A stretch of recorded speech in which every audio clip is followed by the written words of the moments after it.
Lymph means clear water in Latin, and it describes the fluid that flows through the lymphatic vessels and lymph nodes, which make up the lymphatic system.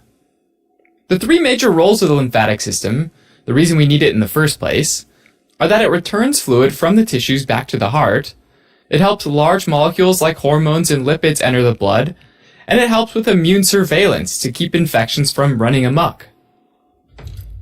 So let's take a closer look at lymph and where it comes from. The blood in the arteries is under a lot of pressure because it needs to reach every little nook and cranny of the body. Those arteries branch out into narrower and narrower arteries, and then arterioles until finally it gets to the capillaries, which have walls that are only 1 cell thick and are slightly porous. Red blood cells are too big to fit through the capillary pores, but small proteins like albumin and fluid can make it through.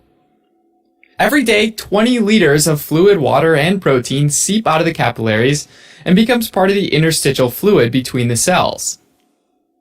About 17 liters gets quickly reabsorbed back into the capillaries, but that leaves around 3 liters of fluid behind in the tissues each day. This 3 liters of fluid needs to find a way back into the blood so that the body's interstitial fluid volume and blood volume both stay constant over time. That's where the lymphatic vessels, or just lymphatics, come into play. They collect excess interstitial fluid and return it to the blood. Once the interstitial fluid is in the lymphatic vessels, it's called lymph. You might be wondering how there can be 20 liters of fluid seeping out each day if the blood volume is only 5 liters. Well, remember that the 5 liters is constantly in motion, and that it gets recycled over and over every single day.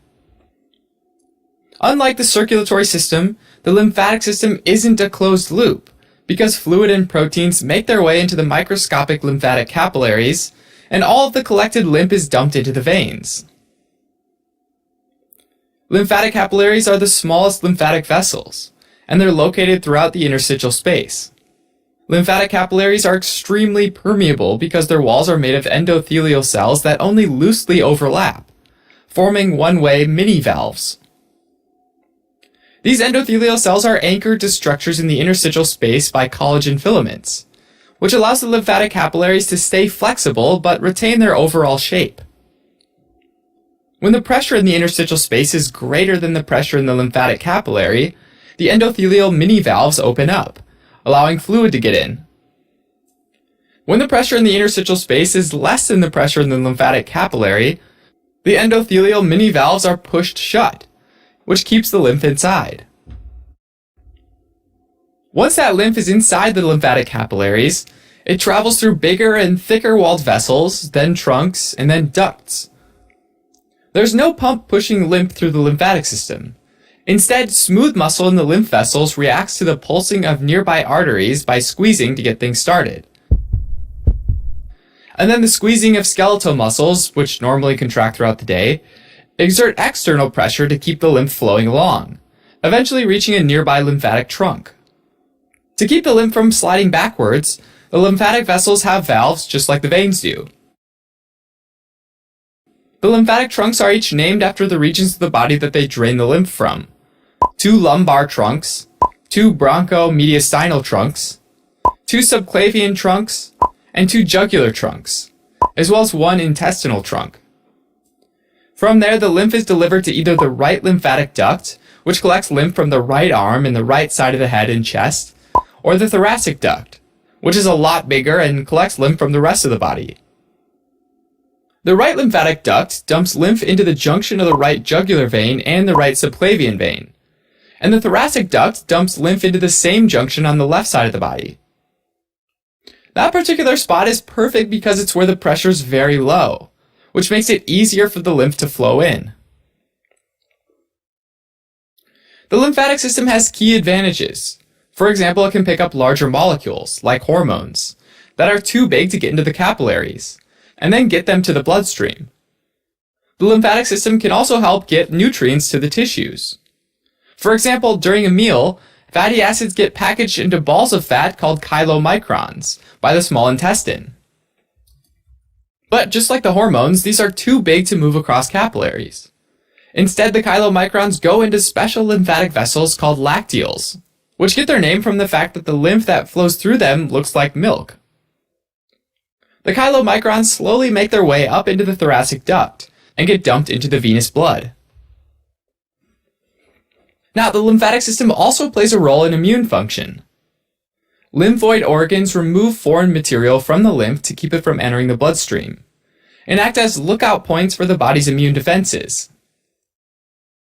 Some lymphoid organs are in the form of diffuse lymphoid tissue, where they're just a loose arrangement of lymphoid cells and protein, typically in the lining of the gastrointestinal and respiratory tract. Another type of lymphoid organs are lymph nodes, which are tightly packed balls of lymphoid cells and protein. Hundreds of lymph nodes cluster along the lymph vessels, each one a few millimeters to about 1 to 2 centimeters in size. When they're concentrated along the lymph trunks, you can feel them, especially in the neck, armpit, and groin. They can also be found in the intestinal wall, where they're called Peyer's patches. When an infection gets into the tissue, it can slip into a lymphatic capillary and move into a lymphatic vessel.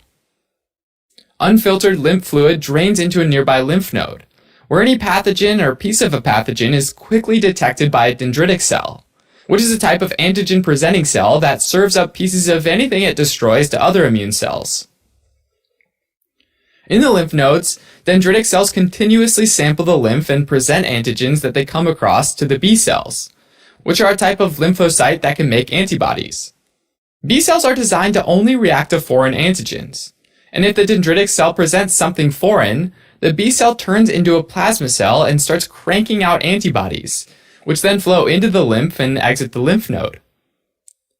There are also circulating T cells, which are another type of lymphocyte that move between the lymph nodes, lymph, and blood, on the lookout for pathogens and infected or abnormal cells that have been tagged by antibodies. Another lymphoid organ is the spleen, which is about the size of a fist and sits on the left side of the body below the diaphragm and on top of the stomach. The spleen has both white pulp and red pulp.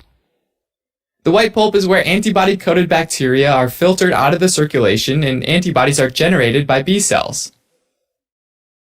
In a sense, the white pulp of the spleen is like a giant lymph node, although unlike a lymph node which receives unfiltered lymphatic fluid, the spleen receives blood.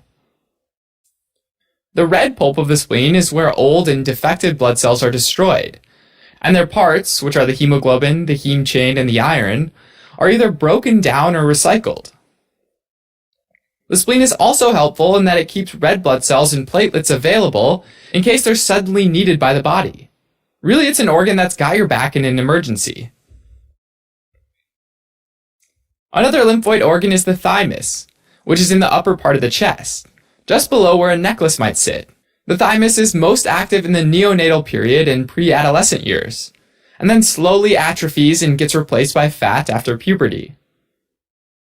The thymus is involved in the development of T cells, making sure that any T cells that react to self-antigens, antigens that are normally found in the body, are promptly destroyed. A final set of lymphoid organs worth mentioning are the tonsils, which include the adenoid, tubal tonsils, palatine tonsils, and lingual tonsils. Together they form a ring of lymphoid tissue around the throat, and their main job is to trap pathogens from the food you eat and the air you inhale. Alright, as a quick recap, the lymphatic system refers to the one-way network of lymphatic vessels that allows lymph, which is a clear fluid that's squeezed out of the blood, to transport nutrients to cells and act as a method of waste removal. Lymph is cleansed at lymph nodes throughout the lymphatic system, which play an important role in immune function. Hey guys, Vince here.